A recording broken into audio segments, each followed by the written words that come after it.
What's up, everyone? Welcome into DodgerHeads presented by DodgerBlue.com, part of the Blue Wire Podcast Network. My name is Jeff Spiegel, joined today by Matthew Moreno, Sebastian Ibarra, and we are here to break down what was a pretty eventful spring training day yesterday for the Dodgers, headlined, of course, by the debut of Yoshinobu Yamamoto. One day after Shohei Ohtani debuts, today it was the highest paid pitcher in Major League Baseball to debut. Matt, a pair of innings, a few strikeouts. Give me your just sort of big picture reaction to the first real game experience of Yoshinobu Yamamoto. Yeah, I mean, it was as advertised, I would say. Obviously, there's been a lot of attention around Yamamoto, around Ohtani and Yamamoto since they both were free agents. And then certainly since they've signed with the Dodgers and have been at camp going through workouts, it seems like anytime Ohtani takes at bats or Yamamoto faces hitters or even throws a bullpen session, there's a ton of media eyes on all of them. And so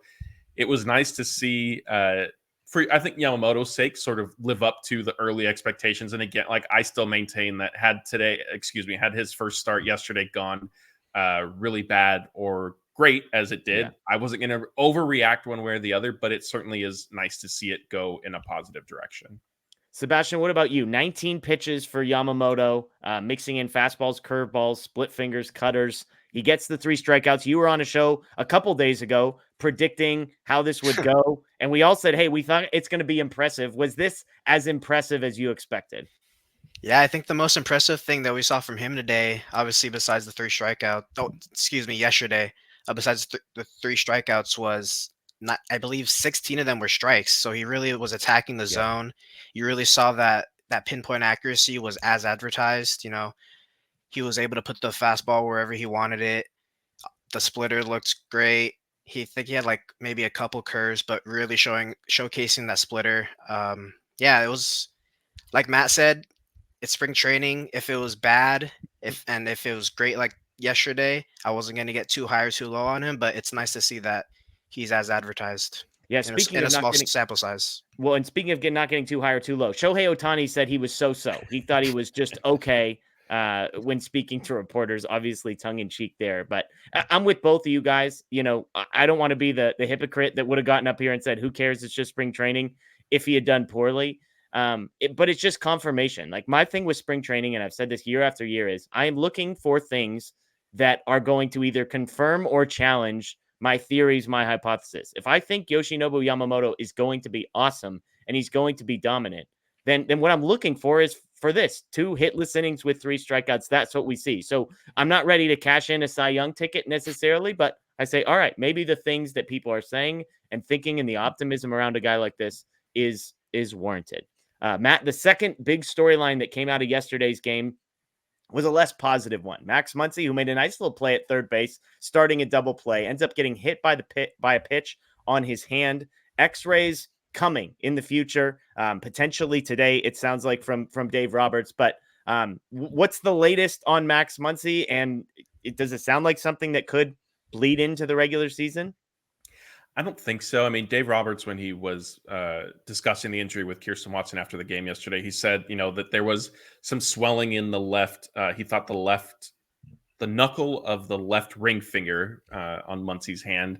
But he said, we're not real concerned. And I would venture to guess that Muncy, there was some initial confusion. It seemed like he was going for X-rays when he came out of the game. Yeah.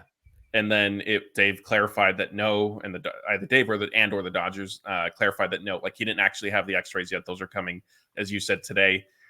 So I would imagine, maybe some of that too, though, is if there is swelling, they need to wait and see. Because if you get, I'm not a doctor, but I'll put my doctor's hat on for a quick second. If there is swelling, like with X-rays, it is harder to see if there is kind of a small fracture. And that's what you always worry about with these types of things whenever a player is hit in the hand or the wrist. But at least initially, not a whole lot of concern. Muncy wasn't going to play in today's game anyway. The Dodgers are kind of staggering how they go back-to-back with some guys. He did just play a back-to-back, so he wasn't going to go 3 days in a row. He's not Iron Man Freddie Freeman going 3 in a row this early in Cactus League play. So he should be good by the weekend would be my guess, and definitely then by the regular season. But, of course, we have to wait and see before they get everything checked out.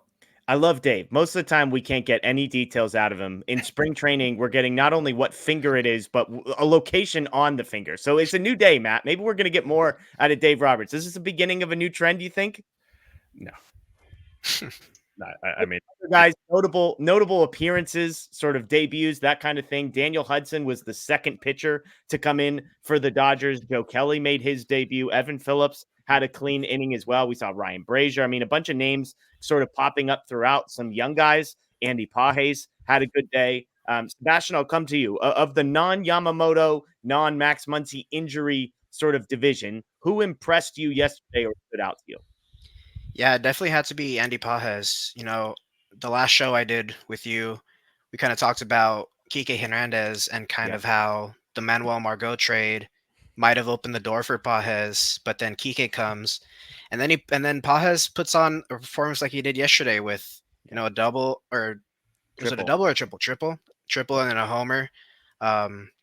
He had some good at bats before in the previous games, had some hits, so it's really, and then he had that nice sliding play, diving play. So yeah, just overall good day from him. Obviously, if it remains to be seen if he makes the 26 man to start the Yeah. year, but it definitely looks like he could be an impact player at some point in the season.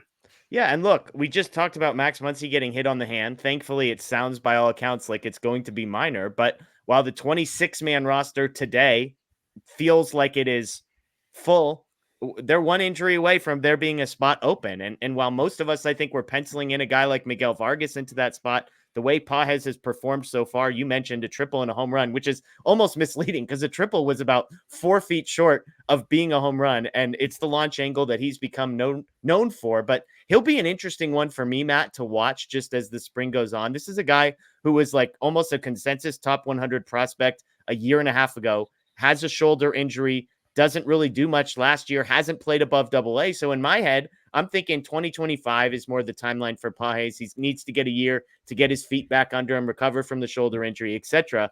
But the way he's played so far this spring, Matt, it has been impressive. Is there any, like, I guess the biggest question is, how much of this translates, right? That's the spring training question when a guy like Pages performs the way he has so far.